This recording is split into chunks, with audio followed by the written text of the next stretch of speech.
Roy Clark, a name that immediately conjures up an image of a warm smile, a lightning-fast banjo, and a television stage filled with laughter. Yet behind that breezy public persona lay complexities that most fans never knew. For decades, Roy Clark was the affable face of Hee Haw, the television variety program that wedded old-fashioned country humor with top-tier musical performances. Millions of viewers saw him as a kind, unpretentious performer who brought rural charm into living rooms nationwide. They delighted in his quick one-liners, his comedic bits alongside co-hosts, and especially his uncanny knack for making a banjo sound like a full orchestra. Yet, if you peer deeper into his life, you uncover a driven musician who pursued big dreams, conquered hidden heartbreaks, and navigated controversies that seldom made the tabloids. Born in Meherrin, Virginia in 1933, Roy absorbed music from a young age, thanks to a father who played nearly every stringed instrument under the sun. Little Roy soon surpassed his mentors, dazzling local audiences with banjo rolls and guitar licks that could compete with seasoned professionals. Nevertheless, he wasn't content to remain a small-town novelty act. As he pursued bigger stages, rumors arose about the raw ambition fueling his ascent.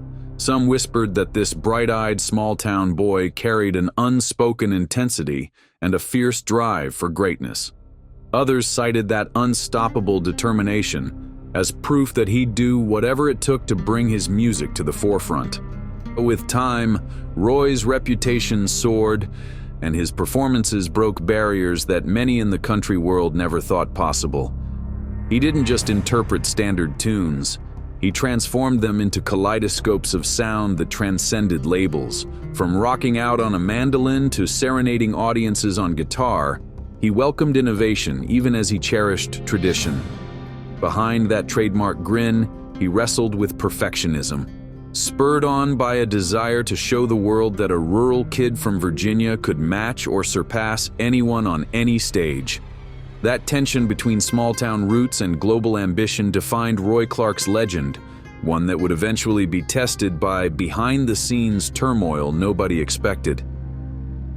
When people first encountered Roy Clark on local radio shows, they noticed his uncanny ability to make complicated musical phrases sound effortless. However, that prodigious talent came with a cost. He grew up rehearsing for hours under the watchful eye of a father who believed in discipline above all else. Though the father-son bond was filled with mutual respect, rumors persist that Roy sometimes felt stifled by expectations to excel. Having won banjo competitions as a teenager, he became a local star long before he reached adulthood.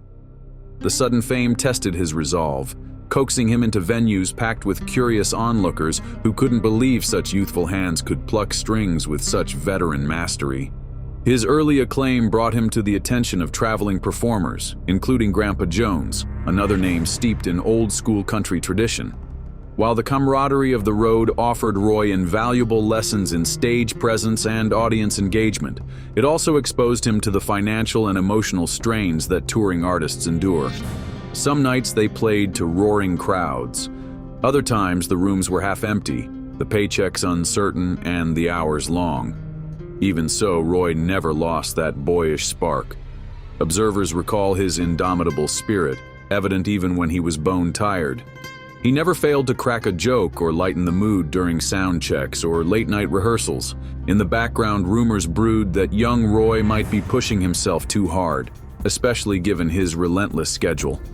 Critics whispered that his father's training regime bordered on overbearing, that perhaps Roy's eagerness to please masked deeper anxieties. Close friends, however, say he craved every opportunity to refine his craft, to prove he wasn't just a child prodigy who would vanish once adulthood arrived.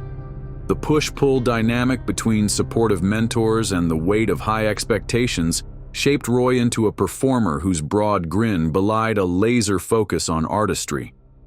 In interviews, he spoke little about the personal toll. Instead, he emphasized gratitude for any stage that would have him. Yet those who toured alongside him witnessed glimpses of a restless spirit who refused to settle, determined to transform simple tunes into electrifying moments that audiences never forgot. That determination caught the eye of national television producers when a new show, Hee Haw, launched in 1969. Blending slapstick humor with genuine country music performances, the program became an instant hit. Roy Clark stood front and center, armed with a banjo and a disarming wit. Alongside co-host Buck Owens, he helped create a lighthearted take on rural life that appealed to viewers from big cities and small towns alike. Every episode featured Roy's signature comedic timing, whether he was delivering a tongue-in-cheek line in the corny skits or picking a tune so fast it seemed almost inhuman. Behind the scenes, a rumor had it that tensions sometimes flared. Buck Owens was already a respected figure in country music, and producers were well aware that Roy's charisma threatened to overshadow nearly everyone else on set. Certain cast members reportedly jockeyed for airtime, believing their comedic chops deserved the same spotlight Roy garnered. However, the show's massive popularity demanded a cohesive front, so any rivalries stayed under wraps. Buck himself publicly praised Roy's musicianship, and the two men exchanged playful barbs on camera that gave Hee Haw much of its charm. Years later, a few cast veterans hinted at occasional creative disagreements, though most maintained that Roy's easygoing spirit anchored them during marathon taping sessions. Critics dismissed Hee Haw as too rustic, accusing it of pandering to outdated stereotypes of backwoods culture. Roy, however, took such critiques in stride. He argued that the show brought country music to audiences who might never set foot in a honky-tonk. Fans tuned in each week not just for silly jokes, but for high-caliber performances by a host who could strum just about anything with strings. That cross-generational appeal turned Roy into a household name, opening doors to late-night talk shows and big-city venues that previously shunned country acts. In the midst of this rise, rumors about Roy's private battles persisted. Insiders speculated that the stress of constant filming, coupled with the need to remain perpetually sunny, weighed on him more than he would ever admit. Even so, his star kept rising, boosted by a new wave of viewers who saw him as the face of country comedy done right. Amid this whirlwind of success, Roy Clark refused to remain confined within any box. While Hee Haw viewers adored him as a down-home entertainer, he harbored grand ambitions that took him far from typical country stages. One such venture involved performing with full symphony orchestras, a move that left traditionalists wary. They questioned whether country pickers belonged in concert halls designed for Mozart. Roy paid those critics no mind. He believed music transcended boundaries, so when he unveiled virtuosic arrangements blending banjo leads with sweeping orchestral sections, some skeptics turned into believers. Audiences lucky enough to see these rare concerts spoke of them in reverent tones, praising the way he seamlessly wove fiddles and flutes, turning the banjo into a star instrument amid a tapestry of classical strings.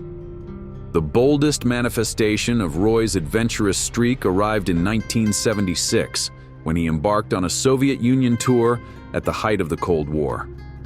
Western artists rarely set foot in Soviet venues then, much less a performer known for comedic sketches and hoedown tunes.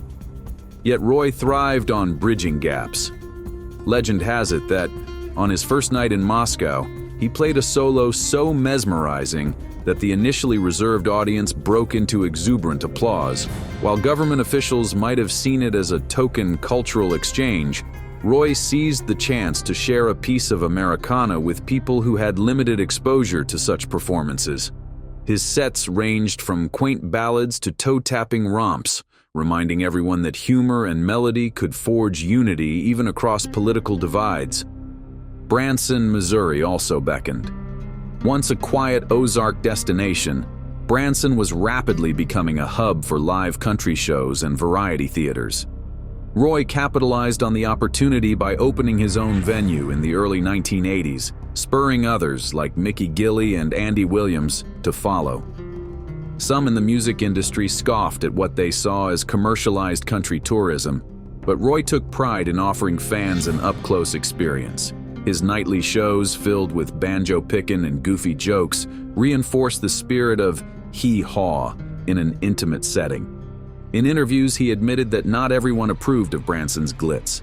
Yet he thrived on forging new paths, unwavering in his belief that country music could find a home anywhere people were eager to listen. Even as his public persona sparkled, Roy faced troubles that lurked beyond the footlights. Friends whispered about financial strain at various points in his career, especially when production costs for Branson shows soared. Touring with a large entourage also ate into profits, leaving Roy juggling budgets while simultaneously maintaining a carefree facade. Critics occasionally accused him of overextending, yet Roy wouldn't back down. He'd rather gamble on big ideas and risk short-term losses than grow complacent. Uncertainty, it seemed, was a price he was willing to pay for artistic freedom. Personal pressures also mounted. Roy's punishing schedule often kept him on the road for long stretches, distancing him from family and loved ones. In candid moments, he admitted that the never-ending cycle of performing, traveling, and appearing on television wore him thin. Some people interpreted his constant joking as a defense mechanism, a way to mask deeper exhaustion or loneliness. Rumors suggested that he sometimes struggled to cope with the weight of expectation, the assumption that he'd always be a smiling face with a banjo at the ready. He reportedly sought solace in loyal friendships, forging a trusted circle that provided respite from constant demands. Then there were unconfirmed murmurs about friction with other performers who resented Roy's success. They claimed he overshadowed them on tour bills, luring away fans through his magnetic charm and comedic talents. If Roy heard these accusations, he never let it show publicly. He seemed more focused on polishing his craft than on petty feuds. Still, speculation persisted that behind closed doors, he had heated disputes with managers who wanted him to stick to safer formulas. Roy's response was to push boundaries even further. Whether trading banjo runs with a classically trained violinist or venturing into comedic bits that skirted the edges of good taste, he refused to let uniformity dull his spark. Despite mounting challenges, he plunged forward, convinced that country music's potential was far from exhausted, so long as he kept exploring fresh ways to entertain. By the 1990s, Roy's iconic status in the country world was unassailable. Multiple awards lined his shelves, and countless rising stars cited him as an influence. Yet the pace that had once fueled his creative leaps began to weigh heavily on his health. Over the years, he battled an array of ailments, though he seldom delved into details publicly. Close companions divulged that respiratory problems often plagued him, leading to canceled shows and hush-hush hospital visits. Fans, accustomed to seeing Roy's broad grin, were stunned by any sign of fragility. Whenever word leaked of a health scare, rumor mills churned. Some insisted he was fighting a grave condition but refusing to admit it. Others claimed he'd bounce back easily, just as he had time and time again. In interviews, Roy maintained his trademark optimism. He credited music and laughter for keeping him afloat, telling reporters that picking a banjo felt like therapy. Toward the end of that decade, he scaled back on massive tours, focusing instead on smaller venues and occasional television specials. Branson remained his home turf for live shows, although he sometimes ventured to special events that honored his contributions to country music. As gray replaced his youthful brown hair, fans said his playing still crackled with the same youthful energy. Age couldn't dim his agility on the fretboard, and that spark drew nostalgia-seeking audiences who wanted one more taste of the Hee Haw magic. By the 2010s, Roy's appearances had become more sporadic, but each one was treated like a precious gift. Then came the news in November 2018 that he'd succumbed to complications from pneumonia.